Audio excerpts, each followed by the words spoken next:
Hi viewers, ఇప్పుడే క్యాటస్ devotion ఛానల్లో గోల్డ్కి సంబంధించి వీడియో పెట్టినప్పుడు అందులో క్లారిటీ ఇచ్చా.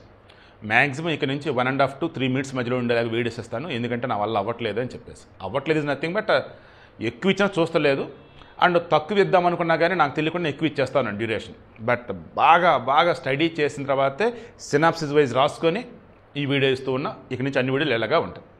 ట్రాన్స్ మూవీ, ఖడ్గం మూవీ, ఇప్పుడు వచ్చేసి శ్రీ విష్ణు సింగిల్ మూవీ. ఈ 3 మూవీల సంబంధించి ఏం చెప్పాలి నేను? ఖడ్గం మూవీ దగ్గరికి వద్దాం. అందులో ముస్లింలు ఏదో తక్కువ చేశారంటూ, పాకిస్తాన్ ముస్లింలు భారతదేశంలో ముస్లింలు ఒకటే ఎలా అవుతారంటూ చాలా గొడవ జరిగాయి. అప్పుడు నేను డిగ్రీలో ఉన్నా. మొత్తానికి కృష్ణవంశీ కొన్ని సీన్స్ని కట్ చేశారు, కొన్ని డైలాగులు మార్చారు. ఇక డైరెక్ట్గా పోలీసులు సెక్యూరిటీ కల్పించి ఆ సినిమాని ఆడిచ్చారు. ఫైనల్లీ ముస్లిమ్స్ కూడా సినిమా చూశాక హ్యాపీగా ఫీల్ అయ్యారు.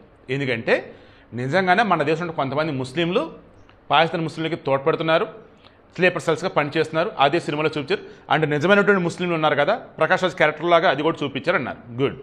Coming to Trance movie. ఈ ట్రాన్స్ మూవీ ఏంటి? కేరళలో మత మార్పిడులు కావచ్చు, లేదన్నప్పుడు జనాన్ని ఒక రకమైన ట్రాన్స్లో పట్టుకెళ్ళిపోయి ఆ ప్రభు ఆ పాస్టర్లోకి వచ్చాడన్నట్టు, ఆ పాస్టర్ వచ్చేది మీకున్న రోగాలను తగ్గిస్తాడన్నట్టు ఎంత దారుణంగా మోసం చేస్తారు. వీళ్ళకి ఫారిన్ ఫండ్స్ ఎలా వస్తాయి, ఓలంటే అమాయకులు ఏ రకంగా మతం మారుస్తారు, వాటి కొబ్బరి నూనెలు అవి ఇవి ఎలా కొనిపిస్తారు ఏంటి మొత్తం ఆ సినిమా.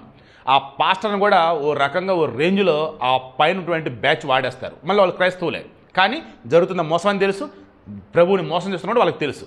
అది అయినా సరే క్రైస్తవులు ఒక్కరు కూడా నోరెత్తలు, ఎందుకంటే వాళ్ళకి తెలుసు కాబట్టి, కళ్ళ ముందు వాళ్ళు చూస్తున్నారు కాబట్టి. అవే మన దగ్గర కూడా ఉన్నాయి. కానీ శ్రీ విష్ణువుకు సంబంధించి ఆ డైరెక్టర్ ఏదైతే చెప్పాడో అది ఈయన చేస్తే, డైరెక్టర్ మీద కాకుండా శ్రీ విష్ణు మీద సీరియస్ అవుతూ శ్రీ విష్ణువు సినిమాలు బాయ్కట్ చేద్దాం, అండ్ శ్రీ విష్ణు వచ్చి మా క్షమాపణ చెప్పాలి. ఏ లోపల మా మతంలో ఉన్నాయా? ఏ ప్రభు తప్పు చేశాడా? రాముడు తప్పు చేయాలా?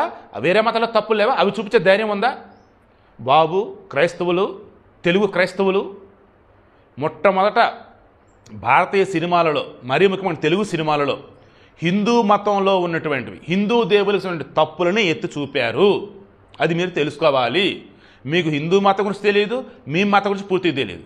మీ మతంలో తప్పులను ఎత్తి చూపితే ఆ తప్పులను సరిదిద్దుకోవాలి, కానీ మా తప్పులు ఎందుకు ఎత్తి చూపావు, నీ సినిమాని మేము బాయ్కట్ చేస్తామంటే ఎట్టండి?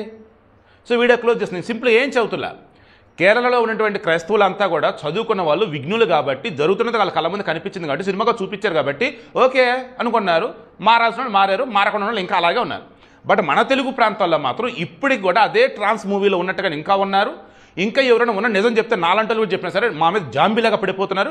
ఇప్పుడు శ్రీ విష్ణు మీద కూడా అలాగే పడిపోయినారు. బట్ శ్రీ విష్ణు కలెక్షన్స్ దూసుకెళ్ళిపోతున్నాయి సింగిల్ సినిమాకి సంబంధించి.